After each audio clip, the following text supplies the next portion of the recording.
Reflexão bíblica. Evangelho de Lucas. Capítulo 16.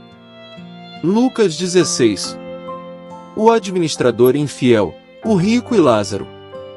Em Lucas 16, Jesus ensinou a parábola do administrador infiel. Os fariseus ouviram os ensinamentos de Jesus e o ridicularizaram. Em resposta, Jesus ensinou a parábola do rico e Lázaro. Ao contar a parábola do administrador infiel, Jesus quer nos ensinar sobre relacionamento, serviço e integridade. Ele era negligente em seu serviço até que o patrão exigiu um relatório de sua administração com o objetivo de demiti-lo após isso. Jesus nos mostra que Deus deseja adoração exclusiva. Ele não tolera a idolatria, seja qual for, imagens, dinheiro, filhos, família, etc. O Senhor fala sobre o divórcio, reiterando o valor da aliança do casamento e mostra, mais uma vez, que o divórcio não é a vontade de Deus. Por fim, na parábola do rico e Lázaro, Jesus nos ensina o que existe além da morte. Contexto histórico. Muitos vêm até Jesus, pelo ensino. Cada vez mais ao seu redor muitos se reúnem. Gentios e judeus, e ao verem isso, os fariseus comentam que ao se assentar com pecadores, ele se tornava pecador. Então, Jesus passou o capítulo anterior inteiro contando parábolas, começando pela ovelha perdida, a dracma perdida e o filho pródigo, uma das mais lindas histórias bíblicas sobre perdão e recomeço. 3 exemplos de como Deus nos ama e nos resgata da perdição. Acompanhe a seguir o estudo completo de Lucas 16. Versículos 1 ao 15. E ele dizia também aos seus discípulos: havia um certo homem rico, o qual tinha um mordomo, e este foi acusado perante ele de estar desperdiçando seus bens. E ele, chamando-o, disse-lhe: o que é isso que eu ouço de ti? Entrega a conta da tua mordomia, porque já não podes mais ser meu mordomo. Então, o mordomo disse consigo: o que eu farei? Pois o meu senhor me tira a mordomia. Cavar eu não posso, de mendigar tenho vergonha. Eu resolvi o que fazer, quando me tirarem a mordomia, eles possam me receber em suas casas. Assim, ele, chamando a si cada um dos devedores do seu senhor, disse ao primeiro: quanto tu deves ao meu senhor? E ele disse: 100 medidas de azeite. E disse-lhe: toma a tua conta e assenta-te rapidamente, e escreve 50. Então, ele disse a outro: e tu, quanto deves? E ele disse: 100 medidas de trigo. E disse-lhe: toma a tua conta e escreve 80. E o Senhor elogiou o mordomo injusto, porque ele agiu com sabedoria. Porque os filhos deste mundo são mais sábios na sua geração do que os filhos da luz. E eu vos digo: fazei para si amigos com as riquezas da injustiça, para que, quando estas vos faltarem, eles vos recebam nas habitações eternas. Quem é fiel no pouco, também é fiel no muito, e quem é injusto no pouco, também é injusto no muito. Pois, se não tiverdes sido fiéis com as riquezas injustas, quem vos confiará as verdadeiras riquezas? E se não fostes fiéis naquilo que é de outro homem, quem vos dará o que é vosso? Nenhum servo pode servir a 2 senhores, porque ou há de odiar um e amar o outro, ou se apegará a um e desprezará o outro. Não podeis servir a Deus e a Mamom. E também os fariseus, que eram ambiciosos, ouviam todas essas coisas, e zombavam dele. E ele disse-lhes: vós sois os que justificais a vós mesmos diante dos homens, mas Deus conhece o vosso coração, porque o que entre os homens é elevado perante Deus é abominação. Versículos 1 e 2. O administrador infiel. Um homem rico geralmente contratava um mordomo, grego, oikonomos, administrador, que cuidava de todos os negócios de sua propriedade. A acusação de que este administrador esbanjava os bens de seu patrão, indicando a administração negligente ou criminosa, devia ser verdadeira. Afinal, o administrador não se defendeu ao ser interrogado. O homem rico exigiu um relatório detalhado de seus haveres, possivelmente para avaliar seu desempenho e também para que o próximo administrador tivesse dados exatos desde o começo. Versículos 3 e 4. Uma ideia. Percebendo que seria demitido, o mordomo precisava encontrar um jeito de se sustentar. Já que não estava em condições de fazer trabalho braçal e era orgulhoso demais para mendigar, ele se concentrou em uma maneira de fazer seus antigos clientes se disporem a lhe mostrar hospitalidade. Versículos 5 ao 7. A estratégia do administrador. Há 4 explicações da tática do mordomo em diminuir as dívidas. Ele diminuiu o valor o suficiente para conquistar a amizade dos devedores. Ele tirou os juros sobre a dívida. Ele tirou sua comissão sobre as transações, ou ele fez a dívida voltar ao que deveria ter sido desde o começo, antes dele aumentá-la para cobertar sua má administração. Todas essas táticas são possíveis, mas é preciso lembrar que o mordomo deveria apresentar um relatório completo para o homem rico. Portanto, estas táticas devem ter sido legítimas. Versículos 8 e 9. O elogio do Senhor. Como a palavra grega traduzida como Senhor é Kyrios, alguns pensam que foi Deus quem elogiou o mordomo injusto. Todavia, é bem mais provável que a história tenha terminado na metade do verso 8. Portanto, quem fez o elogio foi o homem rico, e não Deus, e ele só elogiou o mordomo porque ele agiu com sabedoria, grego, phronimos, sagazmente, sabiamente, depois que errou. No final do verso 8 e em todo o verso 9, Jesus mostra o significado da história. Os filhos deste mundo, os incrédulos, costumam tratar uns aos outros com astúcia e fazer amigos desse jeito, ao passo que os filhos da luz, os cristãos, geralmente não sabem usar seus recursos financeiros para ganhar pessoas para Cristo, tornando-se amigos para sempre, eles vos recebam nas habitações eternas. Portanto, Jesus encorajou seus seguidores a usar seu dinheiro de maneira astuta, porém honesta, para o avanço do reino de Deus. Versículos 10 ao 12. Fiel no pouco, fiel no muito. Uma segunda lição que esta história ensina é a necessidade de ser fiel diante do Senhor. Espiritualmente falando, todo cristão é mordomo dos carismas que Deus lhe deu. Se você é fiel com pouco dinheiro, o Senhor pode confiar a você muito mais, inclusive coisas de valor eterno e inestimável. Se não se pode confiar em você nem no pouco, você também será um péssimo mordomo se lhe for confiado muito. Versículo 13. Os dois senhores. Sobre servir a dois senhores, ver Mateus 6 verso 24. Versículos 14 e 15. Jesus confronta os fariseus. Os fariseus eram ambiciosos e por isso zombavam, grego, ekmukterizo, sorrir desdenhosamente, mostrar desprezo, de Jesus, porque acreditavam ser possível servir a Deus e ao dinheiro. Verso 13. Por sua vez, Jesus respondeu que o desejo deles de ter muito valor entre os homens era abominação perante Deus, porque ele não aprova os valores do mundo. Versículos 16 ao 31. A lei e os profetas duraram até João. Desde este tempo o reino de Deus é pregado, e todo homem esforça para entrar nele. E é mais fácil passar o céu e a terra, do que faltar um traço da lei. Todo aquele que repudia sua mulher, e casa com outra comete adultério, e quem casar com a repudiada por seu marido comete adultério. Havia um certo homem rico, que se vestia de púrpura e de linho finíssimo, alegrando-se diariamente no seu luxo. E havia um certo mendigo, chamado Lázaro, que foi colocado em seu portão, cheio de feridas. E desejava ser alimentado com as migalhas que caíam da mesa do rico, além disso cães vinham lamber-lhe as feridas. E aconteceu que o mendigo morreu e foi levado pelos anjos para o seio de Abraão, e o homem rico também morreu e foi sepultado. E, no inferno, ele ergueu os olhos, estando em tormentos, e viu ao longe Abraão e Lázaro no seu seio. E, ele gritando, disse: Pai Abraão, tem misericórdia de mim, E envia Lázaro para que ele possa molhar a ponta de seu dedo na água e refrescar a minha língua, porque eu estou atormentado nesta chama.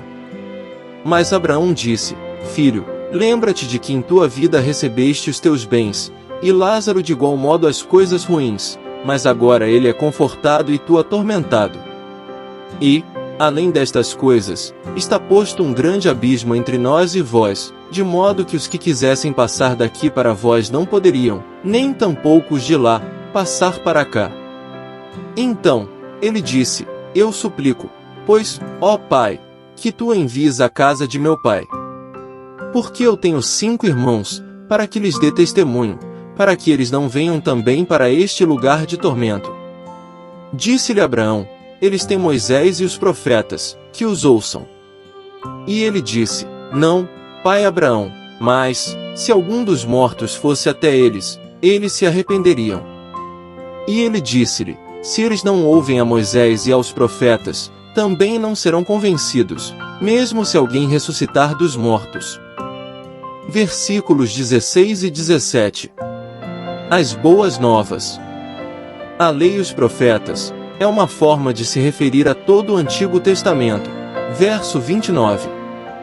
O ministério de João Batista marcou o fim da era do Antigo Pacto. O ministério de Jesus deu início à oferta do Evangelho, Boas Novas, a era do Novo Pacto, e incorporou a proximidade do Reino de Deus. Neste contexto, todo homem esforça, provavelmente se refere à urgência expressa pelos esforços de pregação evangelística de João Batista, Jesus e seus apóstolos. Sobre um traço, ver Mateus 5 versos 17 ao 20. Versículo 18. Acerca do divórcio. O novo casamento após o divórcio constitui adultério se a primeira união terminou por razões ou motivações ilegítimas, por isso os termos severos deste versículo. As passagens paralelas em Mateus 5 versos 31 e 32 são mais detalhadas. Elas indicam que o novo casamento é legítimo, caso o primeiro casamento tenha terminado devido à imoralidade sexual. Versículos 19 ao 21. O rico e Lázaro. O homem rico, chamado Dives, homem rico em latim, definitivamente não usava sua riqueza para fazer amigos nas moradas eternas. Ver nota nos versos 8 e 9. Cheio de feridas, grego, elco, cheio de úlceras, é um termo médico usado apenas aqui nas páginas do Novo Testamento e talvez reflita a experiência de Lucas como médico. Colossenses 4 verso 14. É irônico que o mendigo sofredor se chamasse Lázaro, pois tempos mais tarde outro Lázaro foi ressuscitado dentre os mortos. João 11. Sobre se vestia de púrpura, ver Atos 16 verso 14. Versículos 22 ao 24. O seio de Abraão e o Hades. Depois que cada um deles morreu, as circunstâncias se inverteram. O Talmud judaico cita paraíso, Lucas 23 verso 43, 2 Coríntios 12 verso 4, e seio de Abraão como nomes para o lugar da bem-aventurança após a morte. Inferno, equivalente grego do hebraico Sheol, é o mundo dos mortos em geral. Neste caso, porém, devido à menção estando em tormentos, inferno deve ser visto como para onde vão os ímpios mortos. Nesta chama se refere ao lago de fogo eterno, Mateus 25 verso 41. Versículo 25. A verdade que dói. Este versículo é uma aplicação do princípio de Lucas 13 verso 30. O homem rico tinha sido primeiro nesta vida, desfrutando de muitos bens, mas agora era último, indicando seu tormento na vida após a morte. Por outro lado, Lázaro fora o último em sua existência terrena, versos 20 e 21, mas agora era, primeiro, eternamente confortado. Versículo 26. O abismo. Na vida após a morte, há uma separação entre cristãos incrédulos que não pode ser transposta. Não é possível passar do céu para o inferno nem do inferno para o céu. Versículos 27 ao 29. A preocupação do rico. Incapaz de melhorar sua própria situação, o homem rico finalmente se importou com o destino eterno de seus 5 irmãos. A expressão Moisés e os profetas é outra maneira de se referir ao Antigo Testamento como um todo. Ver nota nos versos 16 e 17. Versículos 30 e 31. O poder da palavra. A ironia nessa perícope é que Lucas, escrevendo depois da ressurreição de Jesus, já sabia que pouquíssimas pessoas se arrependeriam, mesmo depois de testemunhar o milagre de alguém ressuscitar dos mortos, Lázaro e Jesus. Eles precisavam ouvir a mensagem de salvação das Escrituras com ouvidos para ouvir. Sobre Moisés e os profetas, ver notas em Lucas 27 ao 29. 5 importantes lições que podemos aprender em Lucas 16. Responsabilidade financeira. A parábola do administrador infiel nos ensina sobre a importância de sermos sábios e responsáveis na administração dos recursos que nos são confiados por Deus.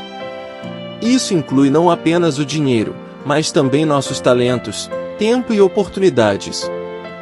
Devemos ser diligentes e prudentes em como utilizamos esses recursos, reconhecendo que somos responsáveis perante Deus por eles.